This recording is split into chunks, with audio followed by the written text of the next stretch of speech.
A minute to connect.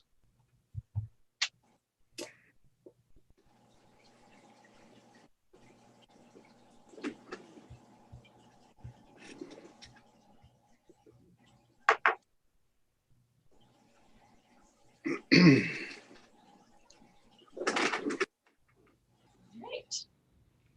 Looks good on this side.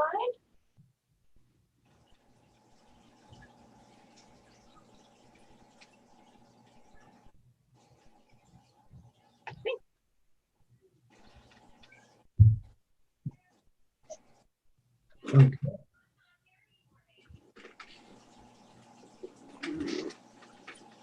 Welcome to those of you who are joining us live. We'll be getting started in, it looks like 2 minutes by my clock. And I'm thankful to share that it looks like our live stream technology is working much better this week. So if you joined us last week and you were brave and came back on with us this time, we hope to have a much better surprise for you tonight. That's absolutely. Welcome, and we're looking forward to a fun and interesting evening. As you can see, we've pulled some art, different styles of art, paintings, photography, sculpture from around the CVBT office to form the backdrop here. And looks like one of our cameras might have froze up. We'll give it a minute to reset there.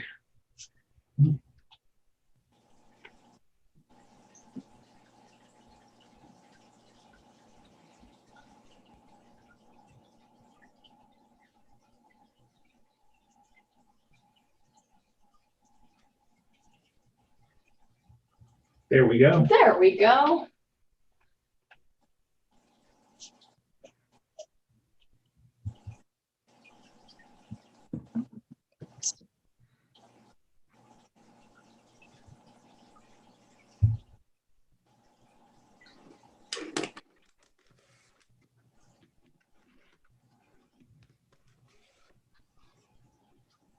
I got 7 o'clock Eastern time on my timekeeper over here.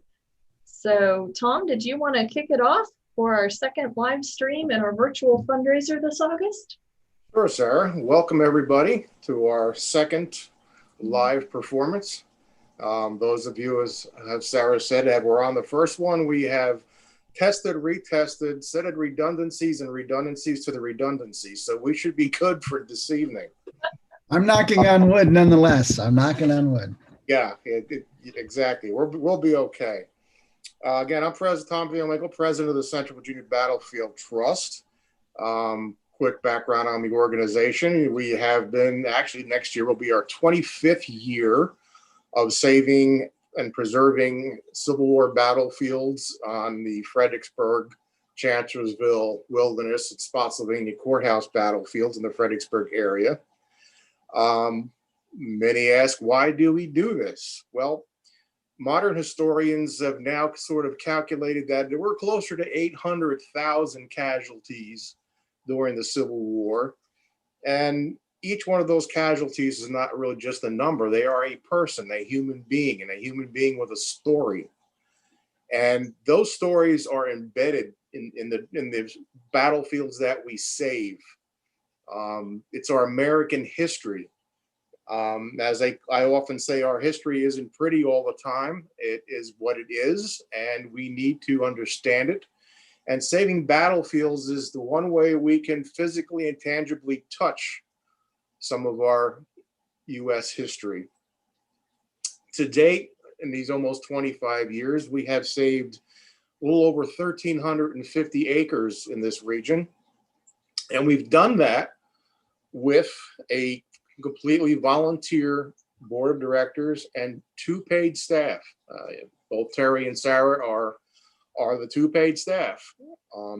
It's a remarkable amount of work for a small group.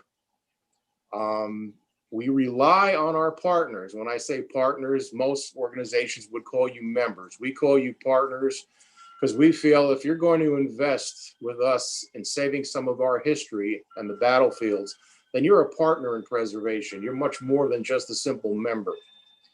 And we rely on your donations and grants when we can get them for the properties.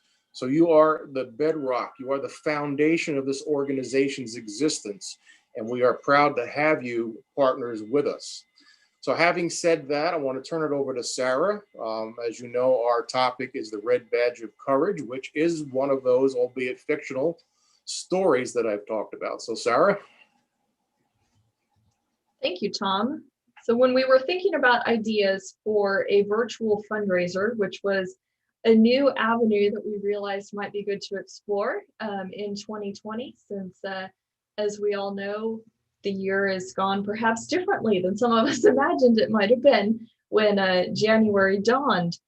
And we were inspired by Stephen Crane's classic novel because it really takes a look at the common soldier experience.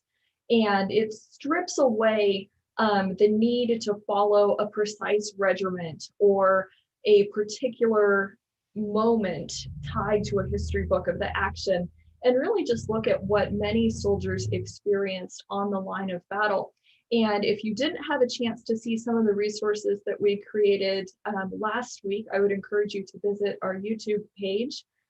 They are available to watch in those video clips. And Chris Mikowski, Central Virginia Battlefield Trust Vice President, did a wonderful tour of parts of Chancellorsville Battlefield. So if you haven't had a chance to come to the area and see the battlefield this year, or maybe you've never been to the region before, but you want to get a look at what the ground really looks like, that's a great way to explore it. There's also some information there. If you're not familiar with Stephen Crane's novel, you would be able to get the book synopsis. But what we're going to do tonight is we've actually been trying to recreate the art gallery experience a little bit. Because some of us are not able to go and be in art galleries or go see our favorite Civil War art pieces hanging in museums right now. So we're kind of trying to create that for you tonight virtually. And we actually have an artist who did an interview with us. Chris Mikowski recorded the interview, and we're going to be sharing that with you.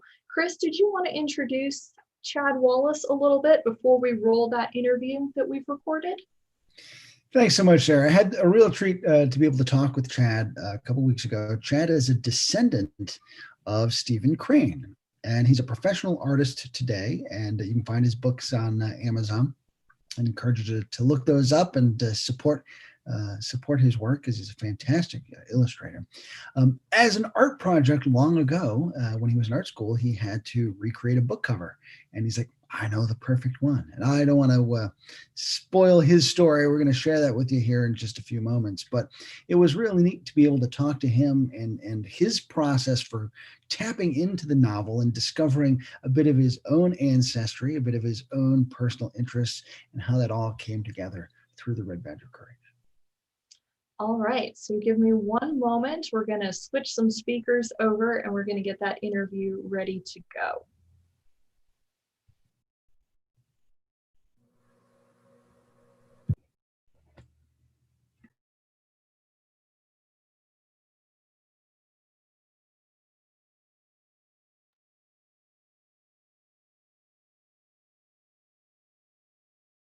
Welcome to Central Virginia Battlefields Trust. I'm Chris Mikowski, and I have the distinct pleasure today to be joined by artist Chad Wallace. And Chad has a fantastic connection to Central Virginia and the Central Virginia battlefields through the work of an ancestor whose work you might be familiar with, the Red Badge of Courage by Stephen Crane.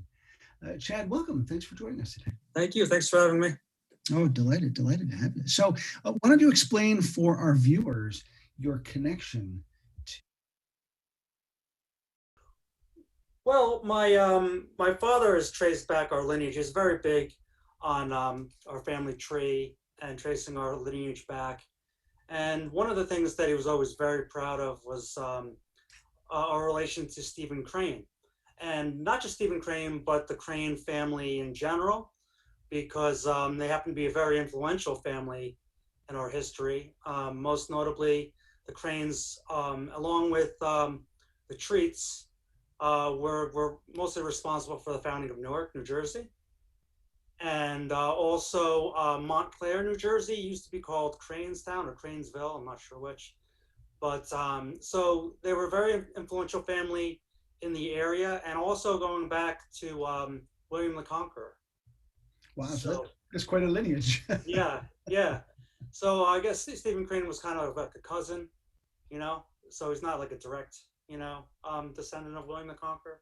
Yeah. But all the Cranes are in there. They've done a lot of historic things. For example, George Washington and Lafayette stayed at one of the Crane houses in New Jersey Hmm. when Washington was touring the winter camp. You know, his camp was in the mountains, and he was just kind of touring along with the French aristocrat Lafayette, and slept at one of the Crane houses, rather comfortably. Yeah. um, Other stories as well. I mean, if you want to talk about the treats, um, one of them hid the town charter in an oak tree. Famously hid the town charter in an oak tree when the English came snooping around before the Revolution. So interesting things like that I grew up with my father, and I'm like, oh God, here's another story. While I'm stuck in the car with them, oh, you see over there, that's where, there was a famous battle. And over there, that's where, your family, every time you drive past Newark, yep, there's Newark, we found it. I was like, we're very proud, very proud, and founded Newark, great, you know. But Newark was once called one of the greatest little towns in America at one time.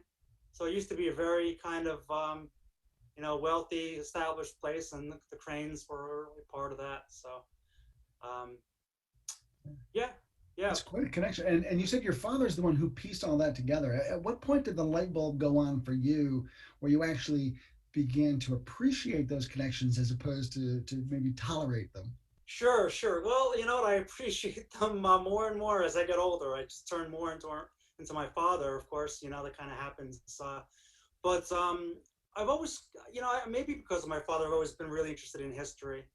Not at his level, but I think more recently, I discovered that, for one thing, Stephen Crane went to Syracuse University, and I also went to Syracuse University.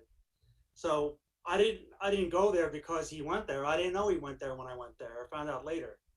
And then later, I also found out that in 1996, I actually have an article here from 1996 about the 100th anniversary of the Red Badge of Courage. My father Oh, kept yeah. it, right? And interestingly enough, 1996 was when I graduated from Syracuse University. So I graduated from Syracuse University on the 100th year anniversary of the Red Badge of Courage, and I had no idea that Stephen Crane had even gone there. So things like that. I can tell you about how the painting originated. I was in grad school at FIT, and I had an instructor. His name is drawing a blank now. Greg Manchez, right? And Greg Manchez, very famous illustrator in the field right now. And he gave us an assignment. He said, we're going to do a book cover, and I immediately thought, well, I already know what my book cover is going to be. I got to do the Red Badge of Courage, not for me, for my father, and it's an interesting little kind of connection, and I'll be motivated to do a good job because, of the connection. And he starts talking, and he says, yeah, it could be any book cover. I don't know, say like the Red Badge of Courage. Like, what are the odds, right? Of all the books, he just names that one, right? I mean, I guess it's a famous book. I get that. But I jump out of my seat and I'm just like, that's amazing because that's the book I'm going to do, right? And he had just met me. So now I look like a crazy person because it's like, who's this guy, And I'm like, no, seriously, I'm related to the author. And now I sound even crazier, like sure you are, But he eventually believed me and did a good job. And whenever we see each other, we always talk. Remember that, when you thought I was crazy because I jumped out of my seat and started yelling like, I can't believe you said the Red Badge of Courage. So yeah. So let's take a look at how you put that painting together, because I think it's just a really cool painting. It captures Henry Fleming really well in the smoke and the confusion of battle. but it really sort of, I think, gets at the heart of Fleming's experience in that book too. I think it's a wonderful painting. Yeah. Well, I dug out some of my old reference photos, and I can, I could also share my screen after I show these photos. I could share the screen, and you can see more of a side by side of how they influence the painting, and the painting itself, of course.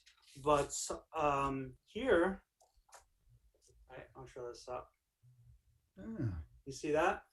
So these are my neighbors, my former neighbors' kids, right? I just went over there, and they knew I was an illustrator and everything, and I went over and was like, hey, how would you like to be part of a painting? And they're like, yeah, sure. So I grabbed my father's Civil War rifle. He has one, right?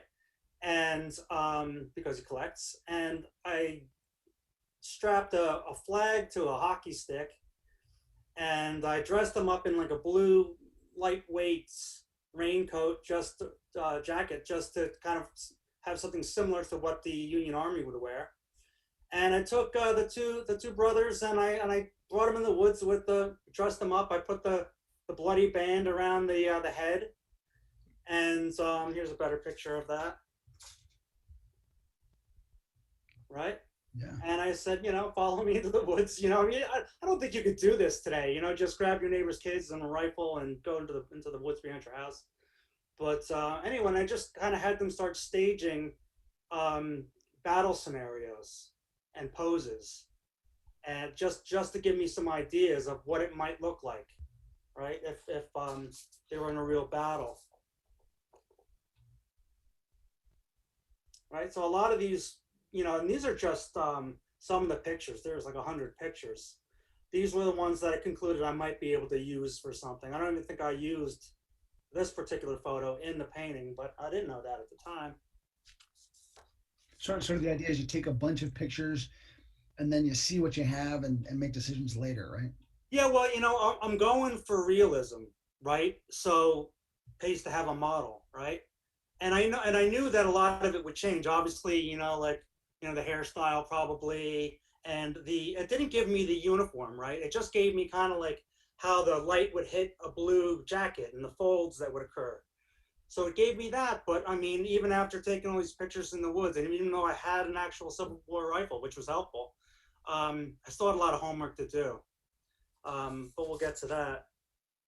I also took some video because I noticed that these are stills from the video, because I noticed that the kids were just kind of sitting there, and they're not actors, and they probably had better things to do. And so they didn't look like they were about to charge across a battlefield. So I took video of them getting up off the ground and charging across the battlefield, just like in the book, because that's the moment that I wanted, that moment where he's just like, he decides he's going to go charge. So after I had all the pictures, I put them into Photoshop, and I know it's backwards from the painting, but I started taking them and comping them together in Photoshop. I was learning Photoshop at the time, and just throwing some effects in just to kind of design, where these characters are going to go. And then this would be the reference for the painting, the final painting. I could kind of move stuff around and figure out exactly where things are going to fall on the page, how they're going to overlap, their scale, all the things you got to figure out. All right. And this one here is a good example of how, well, these two actually. See, there's this one. See how he's just kind of sitting there? He looks like he's just kind of like, chilling out. As opposed to this one, where he's starting to get up. It was that moment where he's propping himself up. He's about to charge. And I only got that because of the video I took. Because it's hard to know how someone would look going from a seated position and all of a sudden getting up with a flag over their shoulder and a rifle in the other hand. How would it look? How would that motion look? So I staged the whole thing as best I can, kind of like a Civil War reenactment in a lot of ways. And then from there, I had to do more homework, right? I had to research their uniforms, right down to the buttons on their, on their shirts, the kind of hats they would have wore. their shoes, right? Even the canteen. The canteen made it into the painting. But all this combined together gave me most of it, and the rest took artistic license. For example, and my father was a great resource too, because when I first did it and I showed him what I was doing, he was like, well, actually the gun wouldn't be there like that, and soot. There'd be soot all over their face. They wouldn't have a clean face. They'd be covered with soot. So I dirtied them up a little bit, and he also said, yeah, like you mentioned earlier, smoke, so much smoke that you can't really even see. You wouldn't even be able to see really the enemy forces on the other side. There'd be so much smoke. So that helped me to kind of create the ambiance that you see in the final painting. I want folks to just have the chance to look at this for just a second, because as a painting, I just think this is a great image, and you've got so much going on there. You're capturing action, you're capturing emotion, and of course, as we know through this conversation, you're capturing family history as well. But there's just this, there's so much going on in this painting. I just really appreciate it as a work of art. Let me bring up these comparisons. Mm-hmm. There you go. This is the original, and then we've got over here some of the poses that you took. Mm-hmm. So why don't you kind of walk us through this comparison here just real quickly, since we have it all available. Yeah, I mean, like I said before, like the references only got me so far, because I have to be true to the book and how it was laid out. And in the book, I believe there was a fence, which you can see in the painting. That wasn't in the initial thing, but you can see how one of the brothers, who's like with his leg up on the rock there, that's a good example of probably a scenario that you would have seen. That's probably how you would have fired it. And I also like the direction that the gun was firing. It's kind of at a slight angle. So you can see in the background of the painting, you can see like the outline of the opposite side and a wall on the other side of the field. And you can see some gun flashing and lots of smoke. Now that I had to make up, obviously because I'm not in the middle of a Civil War battlefield, but I could imagine how it would look, and it was just part of just making it just look, with the mood and like just being just the fog of war and how just make it scary, and you see I used very muted tones, mostly just, blues and red, and I kept it very, very kind of gritty, and dramatic, is what I was going for. I wanted to feel like you're there. So soot on the face, which of course, the young kid didn't have, also not, those sideburns, although maybe, I mean, I don't know, like, it kind of looks like he kind of belonged in that time period by coincidence, but, messed up his hair, made the blood look more like blood. Obviously the number of stars on the flag, like I couldn't just copy the flag, I had to kind of like make, space it out a little bit differently, and the stars to seem like it's less. And I beat up the flag, and holes in it, and made it dirty, like because it's been in battle, and the hat, the canteen, the shoes, right? All of that stuff that I had to research later, and then kind of superimpose, into the characters that I had the reference for. So. Most of the work I did on this painting was getting it set up and getting accuracy. The painting itself I did over a weekend, but I gave myself the materials to do it. And of course, you got to leave room for the title up here at the top. Of course, I mean, like that's why I had it on the computer, because I was like looking at these references, and you don't have to be married to them. I can move an arm, or I can change the position slightly. But just to see, because I had lots of great references, especially the ones with the rifle, you can't just fake that. How heavy it is, how you're holding it, that kind of realism only happens when you look at the real thing. If I didn't have the real gun and I was using a broomstick or something like that, it would probably be obvious. It wouldn't, it wouldn't have that believability. And also the part where he gets up, where he has a flag in one hand and a gun in another, and he's getting up from a seated position. God, how could I get that, without actually simulating it? And as an illustrator, that's what we're trained to do. We're given an assignment. We have the material. In this case, it's the red badge of courage. And then it's a challenge. It's a problem to solve. And then how are you going to solve the problem? And then add a little something extra, not just what the words say, but what I can give to it. And then we went over that, just that kind of that grittiness that I wanted it to have. Yeah, a lot of people don't realize that artists often use models, to create paintings like this, just to help them sort of visualize how the light falls on folds, and how weight manifests itself in the way people are holding things. It's really neat for you to explain that. Oh yeah, especially the classic stuff. Norman Rockwell. This is how he would have done it. If he was doing it, he took lots of pictures. And then he added that thing. That thing that made him Rockwell. When you see a Rockwell painting, you know it. And if you look at his source, photos, they look believable, but they're not. They're more than just a photo. They're not photos. He's selective with what he shows, and he gives it that little extra charm, that expression, that kind of, I don't know, Rockwellian charm, that thing that he just superimposes into it, that happens just through him. That makes those paintings come alive. And it's, the reference only gets you kind of to that place where you have the information, and then it's up to you.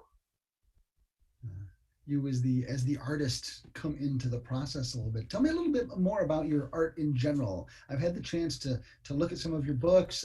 Tall Tall Tree is actually part of my child's library. We're fans of redwoods. Yeah. So tell me about your art in general. Well, after going to Syracuse, I started doing children's books mainly. I mean, I do lots of other things, but primarily children's books. I've always liked the kind of creative freedom that goes with children's book, the imagination, and it's a kind of a good way to spend your art, because I mean, you're influencing young children, and being part of their lives and part of their development. And there's such a thing as like an evil children's book, like they're all good intention, so I'm like, hey, this is good. I always wanted to make art, and I wanted it to be, enjoyable. And I did a lot of I enjoy the outdoors, a lot of animals and nature type of stuff. Obviously the Red Badge of Courage is a little bit of a break from that, which is why I enjoyed it. I like to kind of do some gritty, dark things from time to time, because, there's only so many kind of, fluffy bunnies you can paint or whatever, but I've done 12 books, one of which I wrote one called The Mouse and the Meadow. And I've written some more. I'm trying to get published now, but I've illustrated 12 and I've written one, and they've all been, a fun experience. And I think mostly in the animals, nature type of environmental type of genre. I've got a 3-year-old, and we read before bedtime every night, and I think about how important story time is, and your books just seem like that perfect way to have some real quality time in a real special sort of way. Looking at Mighty Mole and the Super Soil, just like really, really fun, delightful stuff. So I encourage our viewers to go check out your work for their own kids and their grandkids. Highly recommend it. Great stuff. Oh, sure. Yeah, you can find, I've recently started doing Instagram. So I got stuff on that, Chad Wallace Art at Instagram, and Chad Wallace Art. You could also find that on Facebook as well. But, I post things as I go. A lot of times now I try to include process, so like you can kind of see a painting behind me of Venice. See that? Yeah. Right. That's my most recent painting, and I have it step by step. You could see the entire process of that painting on my Instagram page. Again, like the same process. That was based on some shots that I took in Venice, but they were poor quality shots, on a boat bouncing around with my cell phone. But it was up to me to kind of like give it the charm, with more color and I edited out all the people in the boat, and I made it just one person in the boat and no one else in the city. So I call it social distancing. So, this is right when Italy was getting, slammed with the coronavirus. And so I felt appropriate to kind of do this it's kind of bleak, but also kind of hopeful image. But again, I had some references, and I actually, there's a demo of this that I did for the Society of Illustrators where I explained and I show the pictures just like we did with the Red Badge of Courage. I explained how I got from the picture reference to the sketches, the drawings, and then, each step of the way, the painting process as well. And some of it was live. And I do a lot of this process type stuff for a few reasons. One, people like to see it. People like how did you do it? Well, man, this is how it started. This is how it evolves. But also because I'm a professor, I'm a professor of illustration at several schools in the tri-state area, and it becomes my lesson, So I can kill two birds with one stone. I do the painting, and then it becomes a lesson, and the students get something out of it, and it reminds me of the process, and it's just something that people like to see, especially the young students that are looking to break into the field. A lot you can learn by studying process like that. So I'll have one last question here, but before I do, since we talked about your Instagram account, I want you to just repeat that, and then your website is chadwallace.com. I want people. That's right. chadwallace.com, and but you could also find me on Facebook, but there's Chad Wallace Art on Facebook, and also Chad Wallace Art, one word, at Instagram. So now you said it's been a while since you've read Red Badge of Courage. Right. I'm sure this conversation and talking about the painting might be bringing some things back. And what's your one takeaway from the book that you might pass on to our viewers? Well, I think it's the same the thing that blew my mind the most about it is what I found out after, which was the fact that Stephen Crane was never there. He didn't fight, he wrote it after. And it's considered one of the most, the best depictions of war, ever written, and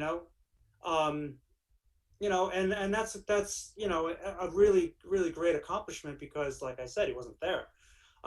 He just happened to be a very good writer, and he talked to people who were there, and he just kind of felt, by talking to all those veterans. I think it's in Port Jervis, I think, where he interviewed people, because he was born in Newark, like a lot of the Cranes were, and then he moved to Port Jervis, New York. And I think while he was in Port Jervis, he interviewed some people who were in battle during the Civil War, and they told their stories to him, and he just brought it to life.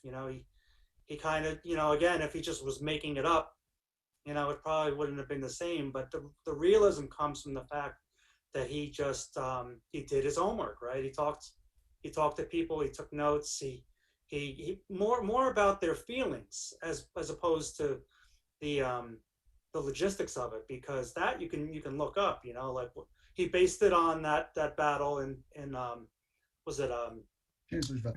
Yes. And so we knew that battle happened, and he just kind of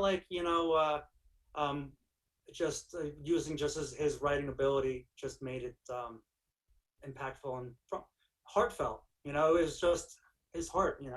I think actually in this article he did some poetry, and he has this little poem that he wrote about this very thing. It's very short, about how he wrote this even though he really wasn't there.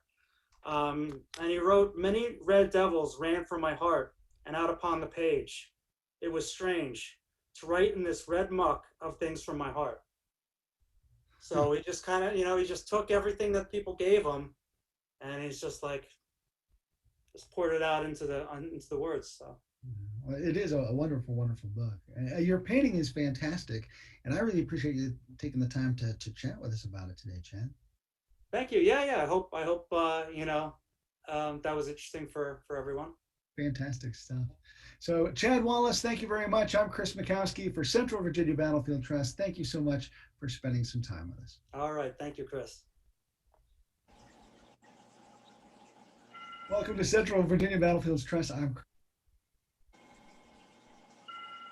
It's Groundhog Day. We're just going to loop the video over and over, and you just get to watch it over and over. I want to encourage folks to go to Amazon.com, BarnesandNoble.com, and take a look at some of Chad's work. Fantastic. The book that he had mentioned that he wrote and illustrated, The Mouse and the Meadow, but a lot of his work have as he said, a lot of his work for young kids, and has a very environmental theme. So he's got Earth Day Birthday, Hidden in the Midden, Tall, Tall Tree, which is about the giant redwoods out west. Earth Feeling the Heat, Pass the Energy, Please. So lots of good books to help kids understand nature and science. And then there's also one, Poetry for Young People, Henry Wadsworth Longfellow, another Civil War connection there as well. So Chad Wallace, thank you so much for taking some time to talk to us about your work, about your ancestor, and about the Red Badge of Courage. Sarah? And we'll be posting some of those links on our social media, so watch for those later this evening after the program has concluded. And Terry, did you have something you wanted to share? Yes, you're joining us tonight, CVBT's Red Badge of Courage fundraising gala. This is the Meet the Artist Night. Thanks to the generosity of our board of directors, we do have a $2,000 challenge. The board is going to do a dollar for dollar match of $2,000 raised this evening.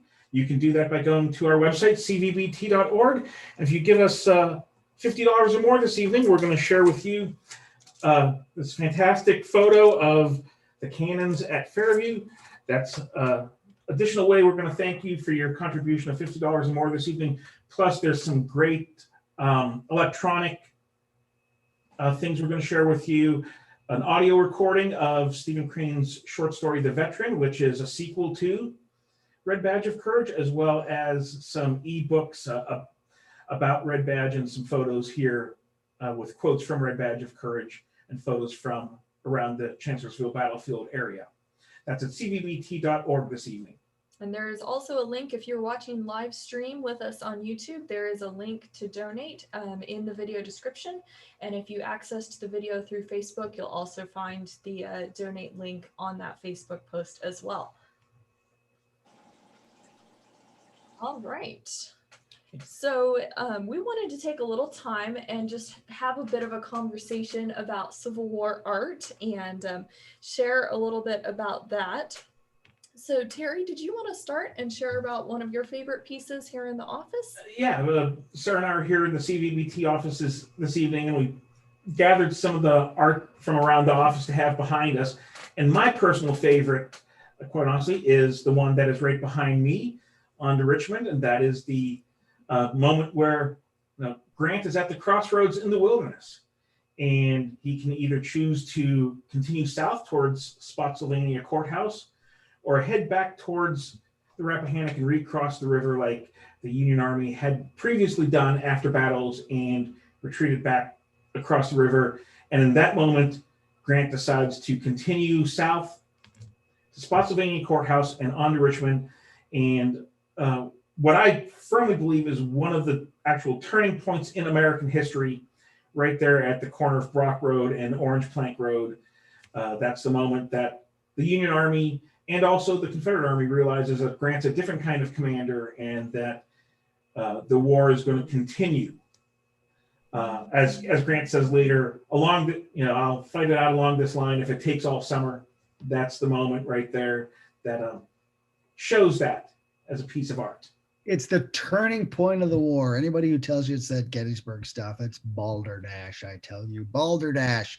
One of the reasons why the wilderness, as one of our central battlefields, is so important, because the war significantly changes, not just on a tactical, not just on an operational, but on a strategic way. Things are never the same after the events in that painting that Terry points out to us there. And Sarah, it was Civil War art that really started your interest in Civil War history. Yes, well, it was Civil War art that got me interested in the military side of history of the conflict. And I had been intrigued by the Civil War at a young age. I was about 8 when I was first introduced to it. And it was the beautiful dresses that I saw in pictures of, from the time period that the women, these dresses that the women were wearing. I thought that was wonderful. They were like real life princesses.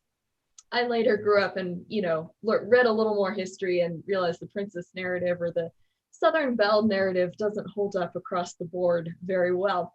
But it was military history art that really drew me into wanting to know more about the generals and the soldiers. I have an older cousin and he was very interested in Civil War history, and he had several books of paintings. If I remember correctly, one was by Mort Kunstler and the other I think was by John Paul Strain. And he would let me look through them for hours when we would be over visiting. And sometimes he would tell me stories about Lee and Jackson and Chamberlain and Hancock and, all these generals and officers that are in those paintings. And I wanted to know more than the painting and the little bit of story or the caption in the book. So it kind of got me interested in wanting to read more and learn more. And then as the years went on, I did start a little collection of Civil War art books of my own. So of course, those made the move with me when I came to Central Virginia to start help preserving battlefields. But I think it's such a great reminder of how a visual can be something that really draws a person in and makes them want to learn more, hopefully. And what type of story is that visual? What type of story is the artwork on the wall telling? And hopefully it's something that's inspirational and makes people want to go and learn more about it. So Tom, did you have a favorite painting or an art story that you wanted to share with us in the gallery tonight? Well, sure, but first, while we were doing the interview, I did my rendition.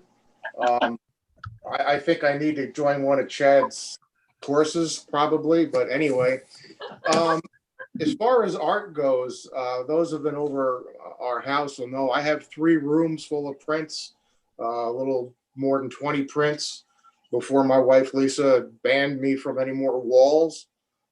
When she did that, I bought an antique easel and figured that wasn't a wall, but that only lasted for one easel. I used to purchase these prints from one of our galleries in downtown Fredericksburg, and oddly enough, when I stopped that, they went out of business. So I'm not so sure if I had to do with it or not. But oddly enough, the one that Terry pointed out behind him, I also have on my wall. And since I live literally walking distance to the Brock and Plank Road where that took place, that is one of my favorites. But basically, I like the prints that are not so much battle scenes. I like the prints that show soldiers with their expressions, either pre-battle or post-battle. I think that tells the story quite a bit. I think when I was earlier talking about stories, those type of prints, I like to look at and try to imagine what they're thinking before battle or what they're thinking after the battle.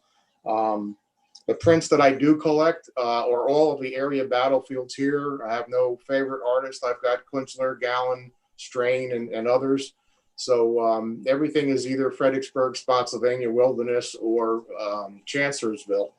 But mostly all those prints are my favorite, but I do really enjoy studying the prints that are done with the expressions of the soldiers.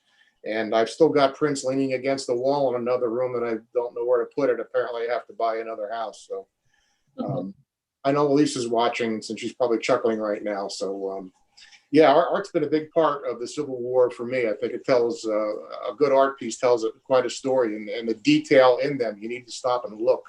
The detail in most of them, the really, really good artists that pay attention and get it right will tell you a lot. And Chris, do you have a special piece of art to you, or sculpture or something like that? Yeah, I actually have a few. Probably the one I interact with the most is my Mort Kunstler coffee mug that shows Lou Armistead making his charge at Gettysburg. My favorite coffee mug. Also, I have a real fondness for Donna Neary's painting from the North Anna River. called Even to Hell Itself. And it's the only painting anybody's ever done of any scene at North Anna. And I had the chance to actually go to Donna's studio and talk with her about her process and learn about her art. And it was just a wonderful experience. And then folks who know me well know that I'm a big Stonewall Jackson fanboy. And so I've actually collected his life in Civil War paintings.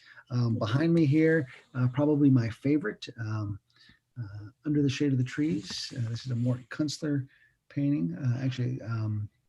There he is, sort of being contemplative with Little Sorrel. I love the autumnal colors here. And so just a beautiful, beautiful painting. But between Kunstler and John Paul Strain, Bradley Schmel, they've painted all these different key moments of Jackson's life. John Paul Strain's got a couple great ones. And so I've got pretty much Jackson's whole Civil War career in Civil War paintings. The thing I think that's important is, and using this painting behind me as a great example and talking about Jackson in particular, so much of what we see in Civil War paintings is a very romanticized vision. Tom likes to, he talks a little bit about looking at those soldier faces and what are they about to go through, what have they gone through, and that's almost like a subgenre of Civil War art in itself. A lot of magnolias and moonlight, very idealized, romanticized visions, because people are buying these as something that they hope adds some beauty to their home, that they are inspirational in some sort of way, aspirational in some sort of way. So the artist really has to kind of capture that sense of why people want to be looking at these things in the first place. So it's not an attempt to document real life as it happened in most cases, but really this idealized version of what we think about with the war and how that then stirs us as consumers of art. Did you want to share about some of the preservation work that CVBT has done at Chancellorsville? Because I think that might have got a little bit cut off in last week's program, and I'm sure people would enjoy hearing about it. Yeah, early on we did some work on the flank attack, which is now part of the Park Service off of Route 3. We've also done some work and helped preserve the first day battlefield, which was going to be a dramatically different view as today. It would have been a housing apartment complex. We've done quite a bit of work ourselves, and then in partnership with the American Battlefield Trust on Chancellorsville. A lot of these things, like I said last week, that some people have the idea that we knock on somebody's door and say, hey, here's a check for your land, and away we go. But most of these preservation projects can take, I'll tell you now, we're working on one that's going on almost 2 years. So it is an exercise in patience when we do these things. As and we also, will turn over certain properties to the Park Service. Like I explained last time, that they can only pay an assessed value or an appraised value, and we'll purchase the property at a much higher rate and sell it back to the park, and CVBT will make up the difference. But Chancellorsville is a big corridor. We are prominently working on the flank attack stretch right now. Periodically, some properties come up and we try to grab them. Again, I'll go on record again saying that at some point in time, I want to be able to walk a very long stretch of that flank attack with everything being contiguous and not even have to go around somebody's house. And it's taking a long time, but we are pecking away at it. With your support and help, we've been able to do quite a bit in Chancellorsville, and we continue to. And I was just checking to see if we'd had any questions come in while we on our YouTube live stream, and I did not see any questions at this time, but I had combed through our social media and seen that we had a really great history question that I think ties into the theme of Red Badge of Courage. So Chris, I was wondering, this one might be a question for you. The question was regarding the Union camps in Falmouth and Stafford. And since the novel and the Chancellorsville campaign, of course, starts there, I was wondering if you just wanted to share briefly about that and they were just asking for a little more information on that in their question. Sure, and the novel Red Badge of Courage does start in Falmouth. They're in camp and they're hearing rumors about, oh, we're moving tomorrow. Oh, we're not moving tomorrow. One of the soldiers gets in a fist fight with someone else in his company, trying to defend his honor over rumors that he heard that turned out to be wrong. But eventually, and that's daily life in the Army. Nobody tells the grunts, what's going on, and so there's lots of guessing, lots of rumor mongering going around. They finally hear like, oh, the cavalry's moving out, and again, that's one of the one reason we know that this is based on Chancellorsville, because Stoneman's cavalry does leave early and heads out. In fact, they were forced to leave a lot earlier and got trapped on the side of the river because of the rain. So, the novel is grounded in Falmouth. Much of that area has been heavily developed, but thanks to some preservation efforts up there, the Stafford Civil War Park does preserve some of the sites that soldiers occupied. Glenn Trimmer, who is the recipient of our preservation award this past year, helped lead the efforts to get that park so that folks can actually see what daily life was like for these men who were passing the winter, getting ready for this spring campaign to get started. You can see the remains of some of the huts that were there and some of the artillery emplacements that were there. And just imagine that same sort of scenario that you can see at the Stafford Civil War Park spread over some 60 square miles as the Union Army was encamped over the winter from 62 into 63. The Corps were spread out because you don't want too many people clustered in one spot using up so many resources. You've got to have the transportation infrastructure to service all those people. And so it's a fascinating part of the story that tends to get forgotten. But the Army spent more time in that camp in this area than they spent fighting in the battles in this area. So it's kind of it gives you a much more accurate idea of what life was like in the Civil War for those soldiers during that time than during the battles themselves. Since Sarah pitched the softball to me, I will mention, pardon me for a moment, Albert Connor and I co-authored a book called Seizing Destiny, which is about that winter encampment, offers some details. And so a great chance to kind of get into the life of the Army and see the pivotal experience that was going from the bottom of despair after Fredericksburg and Burnside's administration of the Army. Joe Hooker rebuilds that Army and turns it into a fit fighting force that actually does well for itself at Chancellorsville, despite its leadership. And that's the Army that goes and wins at Gettysburg. And so those months in Stafford and Falmouth, the Army that wins at Gettysburg is built there on the north banks of the Rappahannock River. All right, and we've got, I think, time for one more question, which we saw come in. We had a interested guest join us, and he was wondering, and we did speak to it a little bit earlier, but maybe a little bit of elaboration. Maybe, Tom, you'd like to share something on this. He was just wondering of thoughts on how Civil War art may have been romanticized or been used to tell certain types of stories. He was kind of looking for maybe some insider thoughts on that topic. Well, if there are, as Chris alluded to, there are different types of Civil War art. Now, if you were to walk into my living room, you would probably run out in horror because most of all the prints in there are battle scenes. Very popular battle scenes, men fighting against each other, muskets flying, bullets flying, fog of war. And that, for the people that are very interested in that type of thing, the battle itself was very appealing.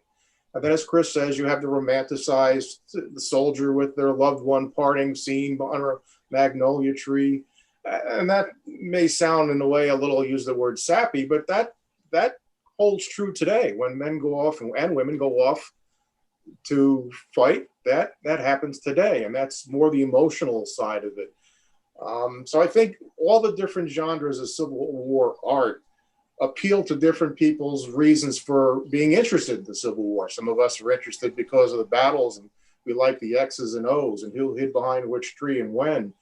Other ones like the civilian portion of the Civil War, which gets looked over quite a bit. There's Civil War art from the Fredericksburg battle where, that was the first time in history a U.S. military force occupied a U.S. town and subsequently ransacked it. There's the civilian part of that is in Civil War art that you can also look at. So I think the genre and the spectrum of Civil War art appeals to everybody's interests, and it draws you in. And I'm not one of those people that'll walk through an art gallery and say, "Oh, how he used his blues," or whatever that type of thing is. But I will stare at a Civil War art piece and try to figure out what exactly was going on at that moment, and why is this person behind that person depicted doing this or that. There's reasons for it. As Chad alluded to, they study before they paint these paintings, and they're painted that way for a certain reason. And it's to evoke an emotion out of you, either running out of my living room in horror, or one of my other rooms where I have the more sappy things. Even have one with a cat laying on a book, but we won't go there. That was a compromise piece with my wife. So I hope I answered the question, but I think Civil War art really does evoke your interest in what's going on, and make you want to know a little bit more about it. Mm-hmm. And that's kind of what happened to me when I started seeing these pieces, especially when you live in or around. I mean, I literally live on the wilderness battlefield. So any wilderness print that came up, I was extremely interested in. So that's kind of my take on it. So one thing too to remember is that there's a huge commercial element to this. And talking to John Paul Strain one time, he told me flat out, one reason he painted so many Jackson paintings is because Jackson sells. And that's why you find so many Joshua Lawrence Chamberlain paintings. Mort Kunstler told me Grant doesn't sell. He'd love to paint more Grant because he admired Grant, and Grant paintings don't sell, so he has a lot fewer. He's got his own calendars about Robert E. Lee and Stonewall Jackson. So the commercial aspect, sort of like you got to paint for the audience what the audience wants, but then because those are the paintings that are out there, that sort of reinforces a particular mindset among audiences about what was important or not. Think about all the different prints you might find of the Irish Brigade. We all know the Irish Brigade. How many paintings are there of the Orange Blossom Regiment? It's not a unit that is well known. People aren't out there clamoring for prints about it. So again, that commercial component then drives the content, which then in turn reinforces ideas for people. One last resource I'll point off to our viewer there. Gary Gallagher, who has done a tremendous job studying Civil War memory, has a book specifically about the way popular art has shaped Civil War memory. It's called Causes Won, Lost, and Forgotten: How Hollywood and Popular Art Have Shaped What We Know About the Civil War. And it's a fantastic book. I highly recommend it. And he has a whole big section there that talks about the Civil War art craze. Well, I think Chris, to your point about the calendars, if you look over my shoulder on the wall, that's one of Kunstler's calendars, and I have them going back 20 years. And I collect them. So yeah, that type of market is true, and it kind of goes back to why is there 4,000 books on Lincoln? Well, Lincoln sells, but. Yeah, and of course the Civil War art craze, the market has really dropped off in say like the last 10 or 15 years. But in the 90s, early 2000s, Civil War art was a big business. There were a couple galleries downtown in Fredericksburg, for instance, that are no longer there now. But because business has dropped off. Tom, let me ask you, the painting that is over your right shoulder, Yep. What region is that? That is Into the Wilderness on Saunders Field. There, it's the 140th and 146th in New York. Saunders Field is also within walking distance of my house. It has nothing to do with our subject tonight. It just happened to be the biggest picture I could find to put behind me. But there again, the Zouaves, they capture people's imagination. There are a couple paintings that have the 140th New York in it because they've got those fantastic, colorful, highly paintable uniforms. Exactly. Yes. Well, that's all the time we've got for questions tonight. Once again, thank you for joining us this evening. This is CVBT's Red Badge of Courage fundraising gala tonight. It was our artist talk and an art talk. We have a challenge due to the generosity of our board of directors that Tom and Chris are members of. They will match $2,000 worth of contributions towards CVBT this evening. You can do that by going to our website, cvbt.org. And also, if you give $50 or more, we'll also send you one of these great photographs of the cannons at Fairview there at Chancellorsville. I think if people donate $100 or more, they should get a print of Tom's fantastic artwork that he drew. Oh, we might be able to make that happen. I'll sign it too. No. Fantastic. That should really detract from the value. And we also have some great digital resources as ways to appreciate your contribution. There's a audio recording of Stephen Crane's short story, The Veteran, which was a sequel to Red Badge of Courage, as well as a couple of books of photographs and quotes from Red Badge of Courage and photographs of the area battlefields. All that is at cvbt.org. And we're only able to do this important work of preserving battlefield ground because of your financial support as a partner in preservation with CVBT. Terry, I would swear you had a former career in public radio or something. Listening to what you do. You know, it all comes back to me. Call now. And there's links with my radio voice, Chris. Let's not turn this into a telethon. Absolutely. All right, and just to follow up again, there's links connected to the YouTube live stream and also on our Facebook post, or if you've accessed through our web event page for the virtual fundraiser, you'll also find the information there as well. Also on our, just as a parting thought, we are at this point putting together every year we have, of course, every year would be an annual. We have an annual conference, and this year we are going to celebrate, or next year rather. This year, unfortunately, we had to cancel due to the COVID. But in April of 2021, we will be presenting a conference noted as CVB at 25, Back to Our Roots. We are going to go back to what we used to do when we started our first days of conferencing. So look for information on that. It's going to be a load of fun. We're going to have a lot of special guests. And we're going to go back to our Civil War fight, which is usually over which type of barbecue do you like. So it should not be missed. All of it. All barbecue. That's right. All. I love it all, Tom. So that's my vote. Well, thank you so much for joining us this evening. I know we've had a number of people join us on the live stream, and I'm sure more will see the recorded video later. So thank you for taking some time out of your Saturday evening to join us in the virtual art gallery. And we hope that you stay safe and appreciate your support for battlefield preservation. Thank you all. Good night. Good night, and thank you for joining. Thank you.